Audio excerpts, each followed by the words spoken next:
এটি হচ্ছে থাইল্যান্ডের ব্যাংককের পাতানাংখামের কাছে এই মসজিদ। মসজিদ জামুল ইসলাম ক্লংটম।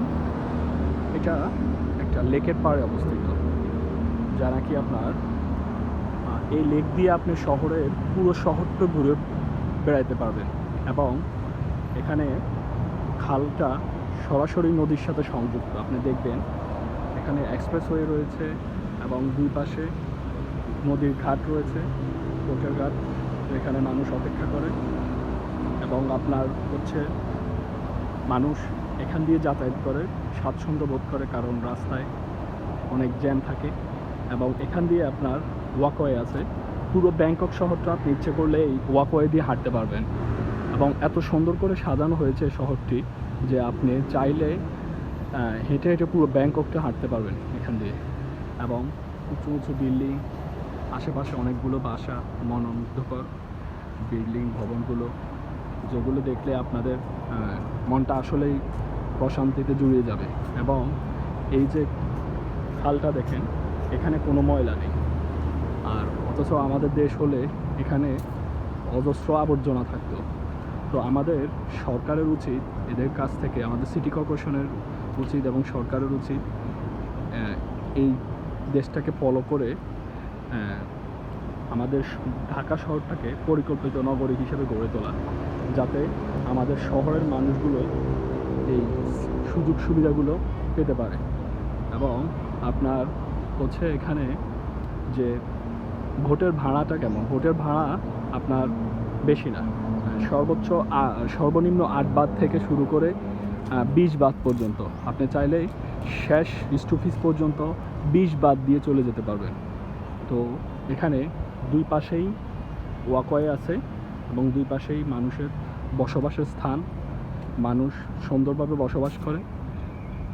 এত নিরিবিলি পরিবেশ যে আপনাকে কেউ কখনো ডিস্টার্ব করবে না, কোনো চিন্তাইকারী নাই, কিছু নাই। আপনি আপনার মতো চলাফেরা করবেন, কেউ আপনাকে ডিস্টার্ব করবেন না।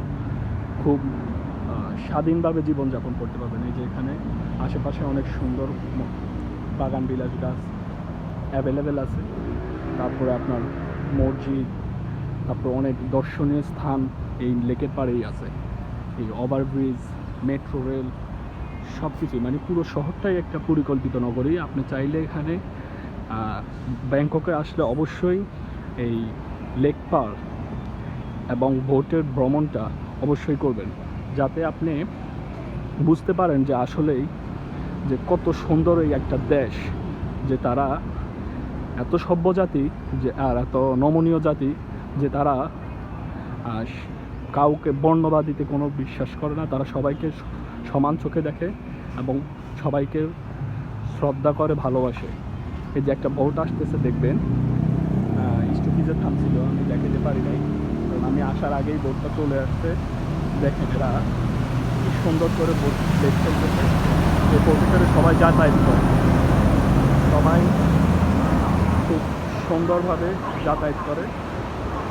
যাতে কি সুন্দর পাড় দেওয়া আছে, বাঁধ দেওয়া আছে। বাঁধগুলো এত টিকসই যে আপনি কখনো এটা ভেঙে দেওয়ার কোনো পসিবিলিটি নাই। আর পানিগুলো সবসময় আপনার একটা নির্দিষ্ট লেভেলে থাকে, এটাকে কন্ট্রোলিং করা হয়। এটা সরাসরি নদীর সাথে সংযুক্ত এবং শহরের বাসা বাড়ির যত আবর্জনা, ময়লা পানিগুলো আছে, ওগুলো নিষ্কাশন করে খালে এসে পালায়। পরে একটু দেখেন কোনো ময়লা গন্ধ নেই, কোনো আবর্জনা নেই। এত সুন্দর পরিবেশ যা অকল্পনীয়। আসলে আমাদের দেশের জনগণ সভ্যজাতি হয়ে উঠবে কবে, এটাই আমাদের আশাবাদী।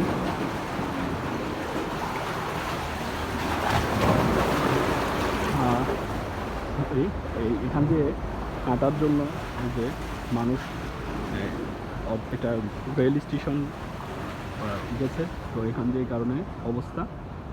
তো আসলে হচ্ছে আপনারা চাইলেই এরকম সুন্দর পরিবেশ কখনো ব্যাংককে এসে মিস করবেন না, কারণ এত সুন্দর পরিবেশ যা আপনি অন্যান্য শহরগুলোতে পাবেন। আপনি ইউরোপের ফুল ভাইব্রেন্ট আপনি এই থাইল্যান্ডে পাবেন। এটা হচ্ছে স্টেশন, দেখুন সবাই এখানে অপেক্ষা করে ট্রেনের বোটের জন্য। এটা হচ্ছে ম্যাপ, টোটালি কোথায় কোথায় আপনার বোটগুলো যাবে এটার একটা ম্যাপ।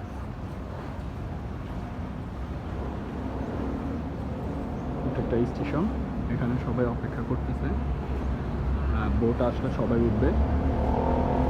এই হচ্ছে বাগান বিলাস গাছ ওয়াকওয়েতে, কত সুন্দর পরিবেশ, মানুষ সুন্দরভাবে এই যে পরিষ্কার পরিচ্ছন্ন কর্মী তারা সবসময় রাস্তাঘাট নেট অ্যান্ড ক্লিয়ার রাখার চেষ্টা করে, এবং দুই পাশেই আপনার অহরহ বাগান বিলাস, যেটা আপনাকে সত্যি মনোমুগ্ধকর করে তুলবে। এখানে থাইল্যান্ডের বাচ্চারা হচ্ছে ওরা খুব ভদ্র, খুবই শিষ্ট, তারা আসলেই খুবই শিষ্টাচার জানে, শিষ্টাচার বহির্ভূত কোনো কিছুই করে না। তো এখানে হচ্ছে আপনার হচ্ছে থাইল্যান্ডের পরিস্থিতি। তো আপনাদের এই হচ্ছে পরবর্তীতে আমি পরবর্তীতে আমি সব বিস্তারিত জানাবো, যে খালের ইতিহাসকাল এবং এটা দৈর্ঘ্য কত। দেখেন আরেকটা বোট আসছে, যাত্রী নিয়ে যাচ্ছে।